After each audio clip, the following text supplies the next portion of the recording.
Hello, welcome to STN Science Television Network. My name is Isaac Akugizibwe. In today's special conversation, we focus on Uganda National Oil Company, UNOC, which is marking a major milestone. They are celebrating 10 years of existence. This company started way back in 2015 with just one staff member, and now they boast of 200 professionals who are employed in different departments and cross-border operations. To look at the journey and what they've achieved, challenges, and the way forward, we talk to Tony Otoa, who is the head of Corporate Affairs at Uganda National Oil Company. First, Tony, welcome to Science Television Network. Thank you very much. First of all, how is Uganda National Oil Company? It's great. It's amazing. A lot of great stuff happening. Good progress.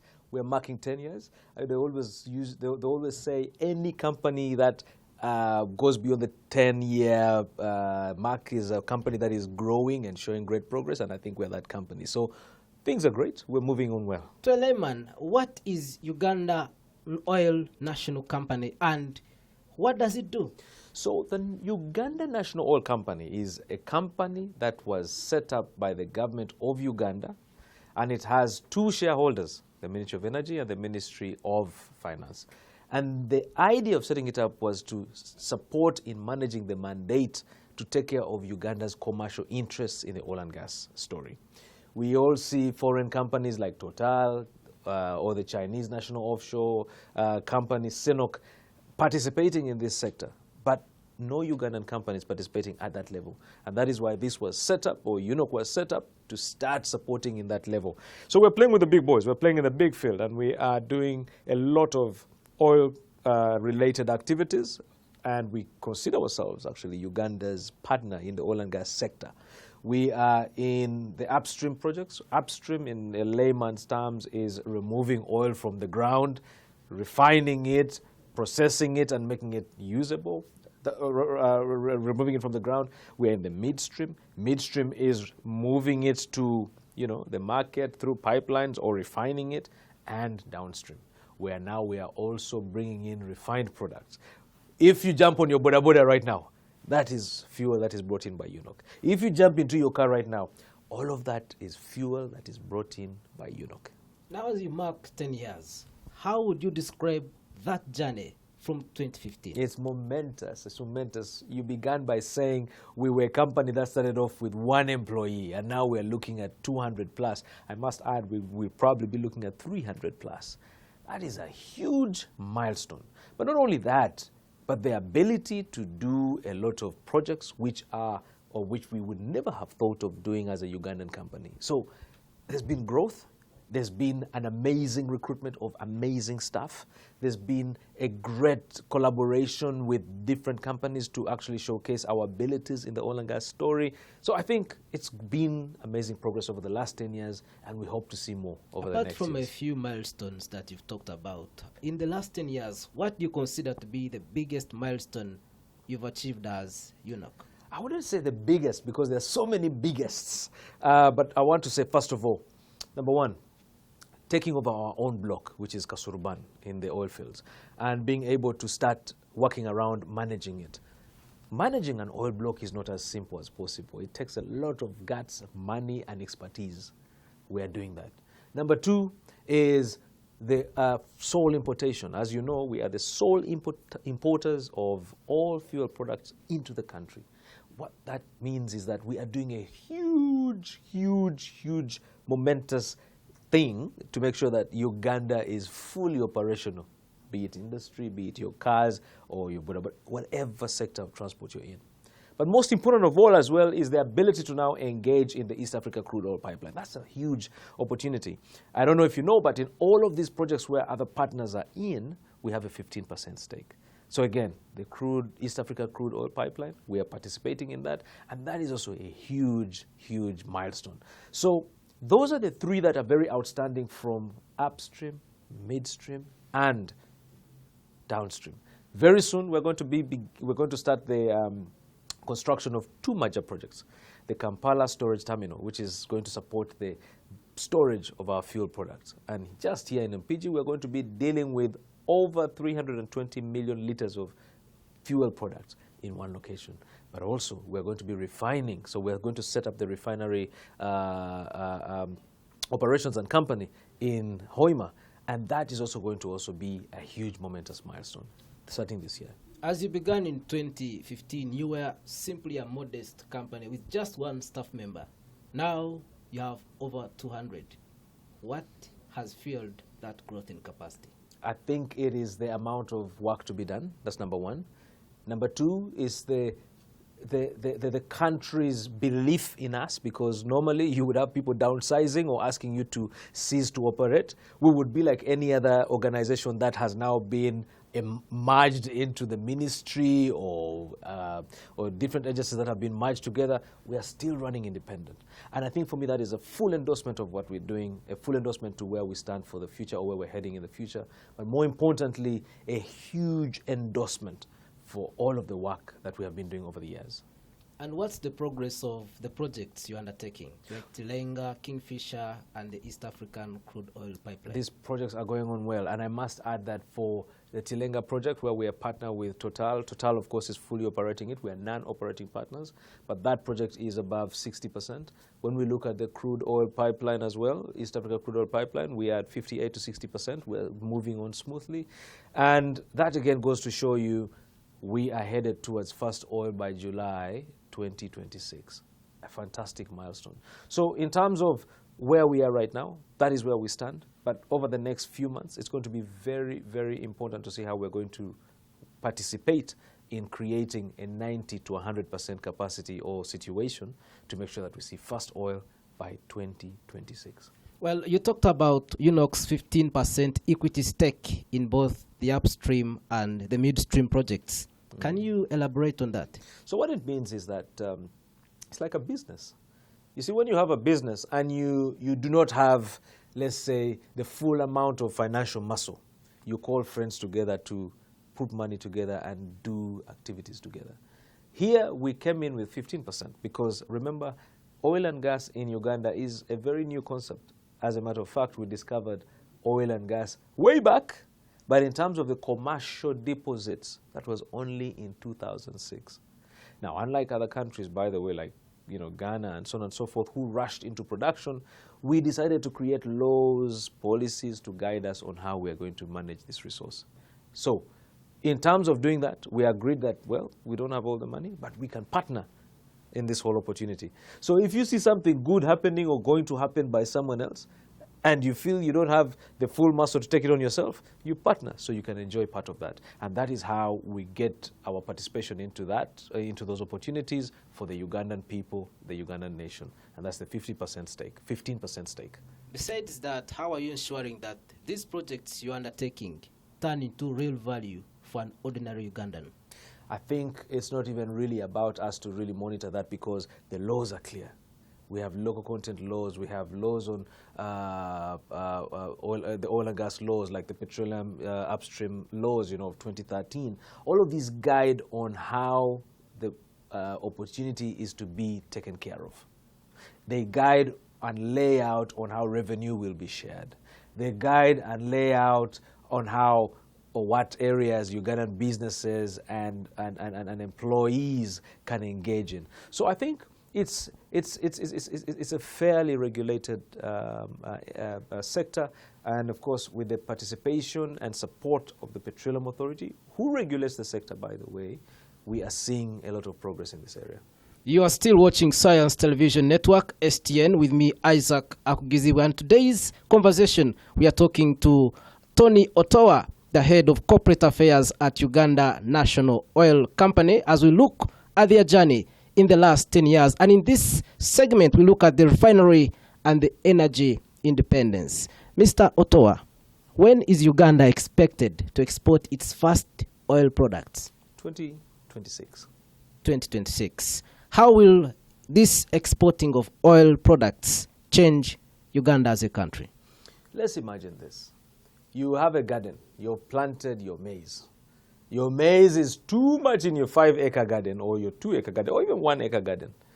Now you have surplus and you're taking it to the market. That's more money in your pocket. So for the Ugandan economy, the surplus oil that will be exported through the East Africa crude oil pipeline will be surplus in our national pockets. And that means that we can have better facilities, we can have better attention to areas and sectors that we believe are great for the economy. But more importantly, as a country, we are then with enough or at least some resources to achieve the standards that we want to be as a country. Now, the refinery project has been viewed as a game changer. How is the progress today? So, as you know, we have finally found an investor. We have finally done what we call, different preliminary developments that as to support that. We've done the roads. We have an airport which is pretty much complete. It's actually already in use. All of these are going to be supporting the refinery, which is going to be a game changer. And why do I say this? You have a petrochemical industry that's going to be set up.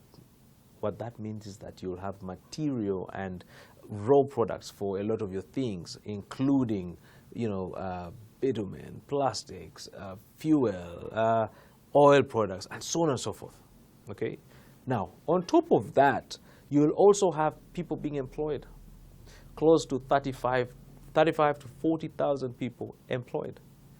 These are people who will, at a certain point, have families, have auxiliary people supporting them. All of that is opportunity coming out of the refinery. But more importantly for the region, we no longer have to now import a lot of the oil products because we'll be producing our oil products through a 60,000 barrels per day refinery. Meaning that Kenya, Uganda, Tanzania, Burundi, Rwanda, South Sudan can all benefit from the oil that we are producing as a country, or rather the refined products that we're producing from the refinery as a country. Well, there has been talk of Uganda's energy security being endangered. Now with the refinery promising, how is that likely to change? I think it is only fair to say that we will be actually buffering what we already have. We will be enhancing what we already have. We'll be really amplifying what we already have, because this is a 60,000 barrels per day refinery, and unlike any refinery elsewhere, the demand for the product is already there as a region. So we're in a good place. You talked about partnerships and agreements that are moving this project forward. What are they? So we signed up with Alpha MBM. It's a UAE business that has come in to support us in setting up this refinery, and they have a 60% stake in the refinery, and we have a 40% stake. By coming together, like I said last time or in the beginning, when you don't have money, you look for a partner who has the funding. So that way you put your capital together and your brains together to make a project active. And how is UNOC balancing commercial growth with sustainable development and environmental stewardship? We're very keen on the whole idea of sustainability. As a matter of fact, we have an agenda to plant 40 million trees within the next 2 years. That is a huge agenda. And right now, we are pursuing it relentlessly. I was in Gulu the other weekend when we're in the northern region. That was our major issue that we're trying to promote, especially with these whole climate change conversations, deforestation and so on and so forth. So we have come in a big way to support these initiatives around sustainability. But more importantly as well is taking on new technology to do business efficiently while saving the environment. Super important. And today, technology has really advanced. Back in the day, you had to drill 20 holes or 20 wells to get into one oil area. Today, you can now use one drilling rig to actually go into about 5 different oil areas. So it's quite interesting to see that, the whole advancement in technology. We are not flaring. Back in the day, you'd flare this oil into the air. We are not doing that. We're using advanced technology. So these things are very, very critical. But most important of all, what I like to talk about whenever I talk about UNOC is our push for LPG, liquefied petroleum gas. We have done pilot projects, one in Chugumba, and it is superb. They've moved away from firewood to using liquefied petroleum gas. What we want to do is the same nationally. And once we are active in the oil and gas conversations or the oil and gas development, gas will be one of those things that we'll be promoting nationally. So you don't have to have your grandmother stressing with red eyes in the kitchen. You can now just flicker on that gas and you can cook efficiently. Well, I've seen you engage communities. How does community engagement and transparency help you in your operations? You cannot operate in any place without a social license to operate. And that is why constant engagement, constant information segments are very important for us in our interactions with the communities. We see or view the communities as part of the project. They are part of the project. If they say no to the project, you cannot do anything. We have a very interesting story that has been happening over the last few weeks, where, you know, in the refinery area, one of the biggest challenges were some members of the community who had since left after they had been compensated for their land, but some of them had not fully taken or removed their graves from the place. Interestingly, we have managed to have great conversations with them. We've done it using the cultural way with the kingdom people, the kingdom of Bunyoro, and the Ministry of Tourism. And this has gone so well to the point that the community is super involved and part of this whole thing. So where am I going with this story? It shows you that social license to operate comes from you constantly connecting with the communities where you're operating. And we've managed to do that well. We're enhancing it more. We're putting more boots on the ground to make sure that we do this even more efficiently. Now that you're done with the first decade, I'm pretty sure you're looking at the next decade. What's the vision like? We've begun, or we've finished the first decade. The first decade was a hurdle. You know, like any situation, the first years are those straining years, but they're beautiful years because you're setting processes and you're making yourself solid before the quantum leap. The next 20 years are going to be those of amazing quantum leaps, where we are going to do so many things in a tenfold way. The government's program right now, or the Ministry of Finance and Economic Planning, has talked about the tenfold growth. That's the thinking we are in. And to achieve a tenfold growth, you have to have leaps and bounds. And that is what we hope to do in the next 10 years. Now, as we come to the end, any parting words or maybe a special message to Ugandans who are watching you? I think for me, it's just to say, this is your company. And the beautiful thing is that we have not let you down. We want to work with you. We want to share our moments with you and to share what we are doing for you. Over the next 10 years, we're going to see amazing progress. But let's just also look back at the last 10 years. How have they come out? How have we showcased what we can do for you? And I think it's quite clear. We are a super performing entity that as of now is running as a proper business on your behalf. And I want to say, we need you to understand that we have to work together to showcase the beauty that this country can have through the oil and gas sector. Well, thank you so much, Mr. Tony Otoa, for talking to Science Television Network. And it's a pleasure to always come here and share with Ugandans, especially with what you're doing as you try to transform Uganda into the energy and gas era. That's been Tony Otoa, the head of corporate affairs at Uganda National Oil Company, UNOC, as we looked into 10 years of this company as they try to transform Uganda into an energy and gas era. My name is Isaac Akugizibwe, but as I sign out, I want to call upon you to share this message with friends, relatives, and whoever you can. Let's grow this project together. Thank you so much for watching Science Television Network.